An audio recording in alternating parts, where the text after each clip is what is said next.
Lake Placid was a big scene last weekend. It was the first time that the Adirondacks have hosted a World Cup mountain biking event, and it was a hit. Tons of spectators. And one thing people saw there was a bigger profile for the female riders. The growth of women's mountain biking on display at the top level of the sport. That's today's story of the day. Support for Story of the Day comes from Long Run Wealth, an SEC-registered investment advisor in Lake Placid, providing comprehensive wealth management, retirement, and financial planning solutions. LongRunWealth.com. And from SciTech Business Solutions, training and consulting services to help businesses grow. More information at citec.org.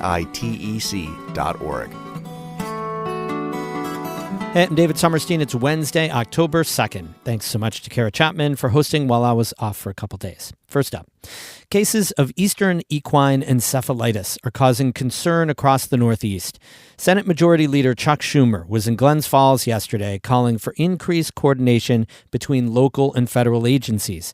Aaron Shello-Levine reports for the New York Public News Network. Following the first human triple E death in New York in more than a decade last month, the powerful Democrat announced a two-pronged approach to controlling the mosquito-borne illness Tuesday in Glens Falls. Schumer called on the Centers for Disease Control and Prevention to work with the Environmental Protection Agency to survey and track mosquitoes. The national organizations have a unique ability to track these mosquitoes, to see how to deal best with the deadly diseases.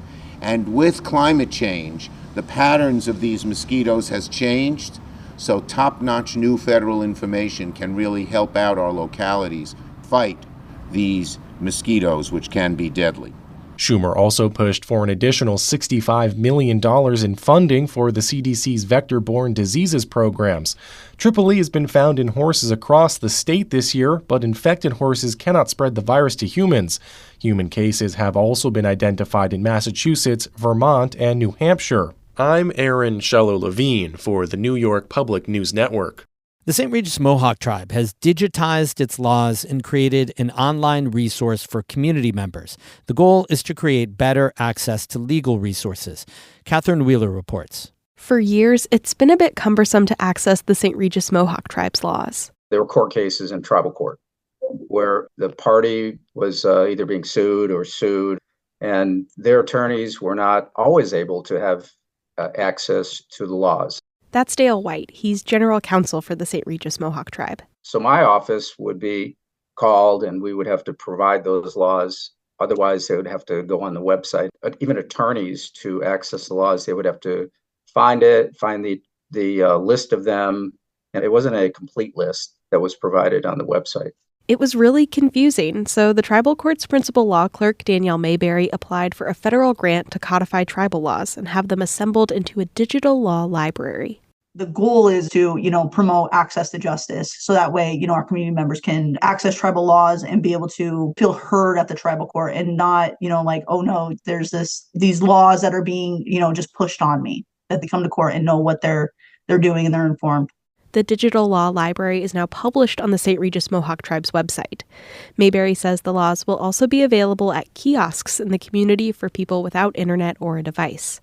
She says easy access to legal information like this has become increasingly important as more people are choosing to represent themselves in tribal court.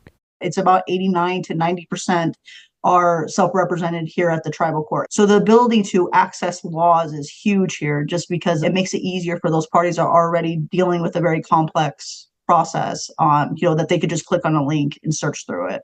Mayberry says the grant also includes funding for the library to purchase other law resources. Those include copies of New York family court law and books on federal Indian law for people to do their own legal research. Catherine Wheeler, North Country Public Radio.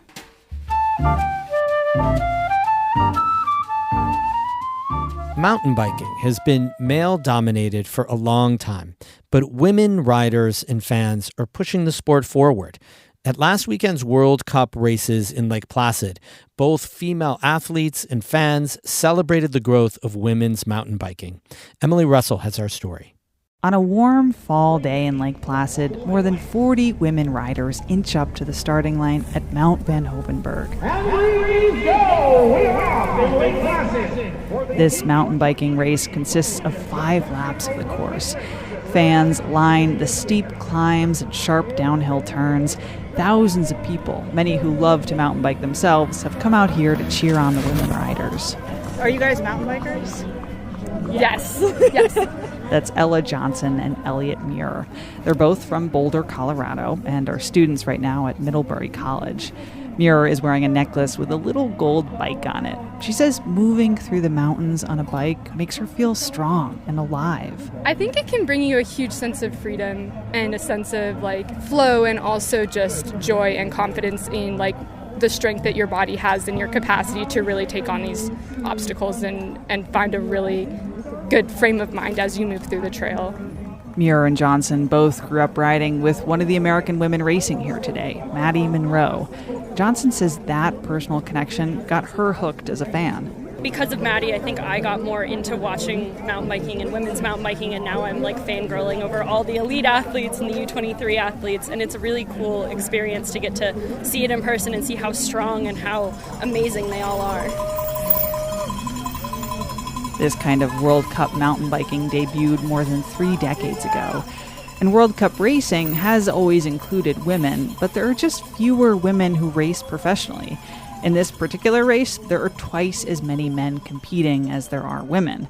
Ronja Blochlinger is a professional rider from Switzerland. Despite some of the gender imbalance, she says she's hopeful about her sport. I think the women's field developed extremely the last few years, and there are now so many really, really strong athletes, and the level is really high, and that makes it exciting. Blochlinger rides for Liv Factory Racing. Liv is a brand that makes bikes specifically for women. The racing team is made up of all women riders. It's also a team of nearly all women support staff, including team manager Elizabeth Walker. I'm super proud that we have a female team manager, a female mechanic, female chef, a female physiotherapist, and a female technical coach on board with us. Why is that important to you?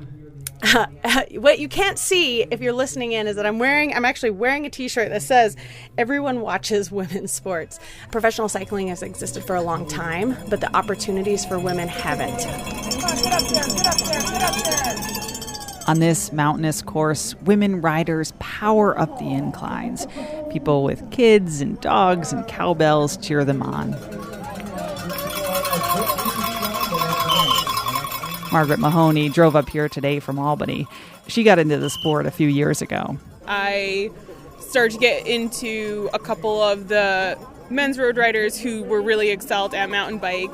And from there, I started to actually, I'm a mountain biker, and I started to get more interested in, the women's mountain bike program. So I really wanted to come up here to make sure to support, women's sports. Mahoney drove up with her friend Kirsten Westbrook, who's also from Albany. Westbrook isn't a mountain biker, but she comes up to Lake Placid pretty frequently. She's a big fan of the Olympics and of winter sports. It's super fun. I'm a big sliding sport person, so I follow Mount Van Hoevenberg on Instagram, and I knew that they were really excited about, mountain biking and stuff, and so I suggested that we come up here, but I really like it. It's just as fun as, bobsled, illusion, skeleton. After nearly an hour, the first mountain biker sprints down the final meters of the course. And your winner, ladies and gentlemen, of the UCI Cross Country World Cup XCO U23 Women's Race here in Lake Placid, it is Isabella Holgren! The Canadian rider claims gold and throws her hands up in celebration. A minute later, a German crosses in second. Then 2 riders sprint towards the finish line, battling it out for third place. One of those riders is the American Maddie Monroe. This is it. Does she have what it takes to hold on to that bronze medal position to get a World Cup podium on home soil? Both riders surge across the line, clocking in at exactly the same time. It comes down to a photo finish. The American ends up taking 4th place, but giving all the fans here a pretty thrilling show. Emily Russell, North Country Public Radio, Lake Placid. We have more news all the time on our website, ncpr.org. Music today by Hank Soto of Stony Creek and Patricia Julian of Burlington. I'm David Summerstein, North Country Public Radio.